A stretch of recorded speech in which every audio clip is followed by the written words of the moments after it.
The Amos Brown Show, Indy's in-depth morning television program, featuring in-depth interviews with people making news in the Indianapolis area. Now, here's Indianapolis's most honored interviewer, Amos Brown.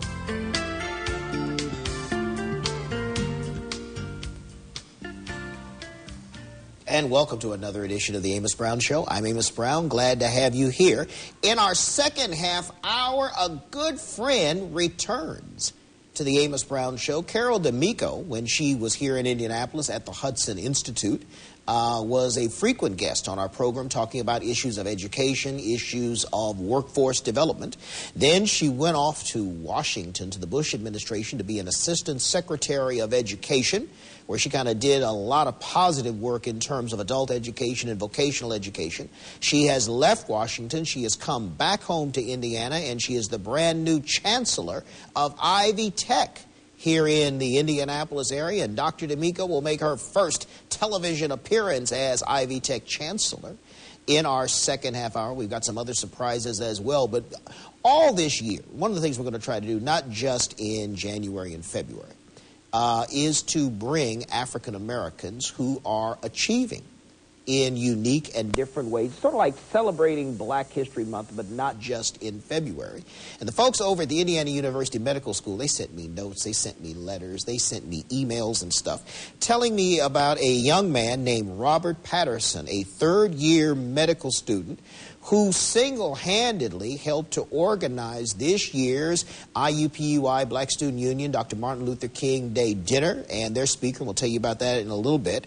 And Bob Patterson has a great history. Not only is he a third-year medical student, which is difficult in itself, he's slightly older for a medical student because he's done some other things in his life. He has taught science down at Manual High School in IPS, so he has been a teacher.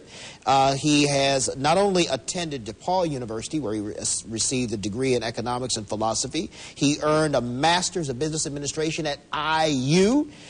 He really got on my good side because he spent 2 years he went to pre-med program at Northwestern University. Now he's at the IU Medical School. He has done a lot on campus to bring medicine and the importance of studying medicine to our students in our local high schools. And with that over-glorified introduction, we welcome Robert Patterson. Welcome.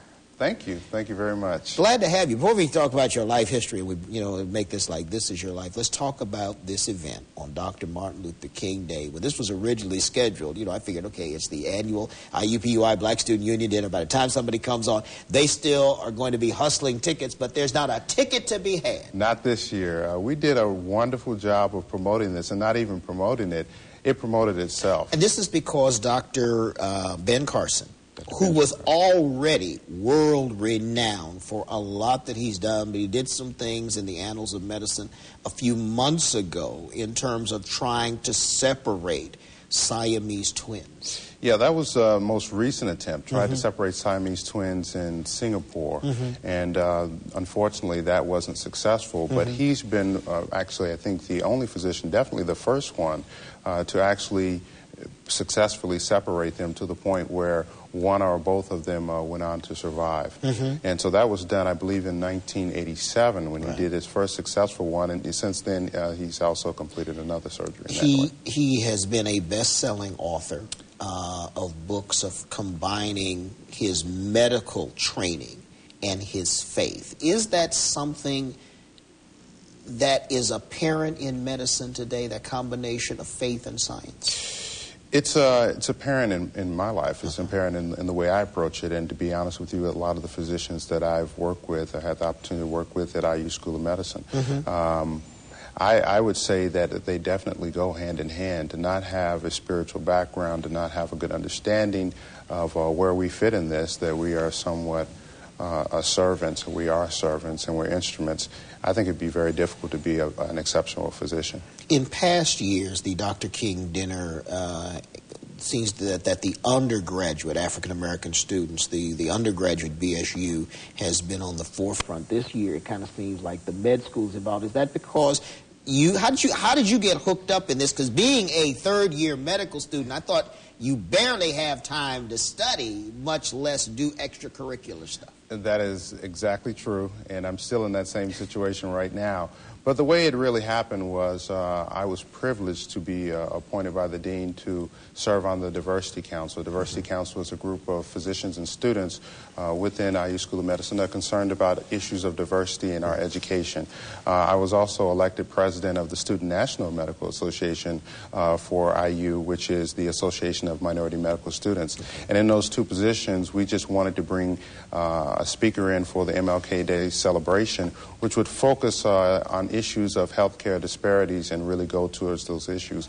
Dr. Carson did a tremendous job of doing that. There are probably some viewers watching who would perceive that you're the only student of color at the IU medical school. What are the actual numbers? How well is this school doing? If you talk about students through the first and fourth year of medical school, including, and I like to include, there's a program called the Masters of Science in Medical Science. Those students who are pre-medical school students who are on the way to going into to actually being in the medical school. We're talking 86 students. 86? 86. Out of how many total students? Out of total first through fourth year, 200 and, no, I take that back, about 1,000. About 1,000. So it's a little, about 8%. I think that, yeah, about 8%. That is correct. That's not bad. For the South, Indiana is 9% African American, maybe about 12% minority. That's not, it ain't the worst. No, it's not the worst. I mean, but it could be a lot better. I think that 8% number, actually, I may be a little bit off on that. I think it traditionally has been around about 6%. And so that's generally the number we're looking at. But we're doing a lot better job of recruiting the students. Right. Now we need to work on making sure that they stay in, they graduate, and then even after they graduate, that they continue on in our residency programs. Is it different? Once you graduate, where do graduates go? Is there a brain drain problem in the medical school? Do people, get their IU medical degree and they want to get the heck out of Dodge? I wouldn't say that is exactly what happens. What I would say is you got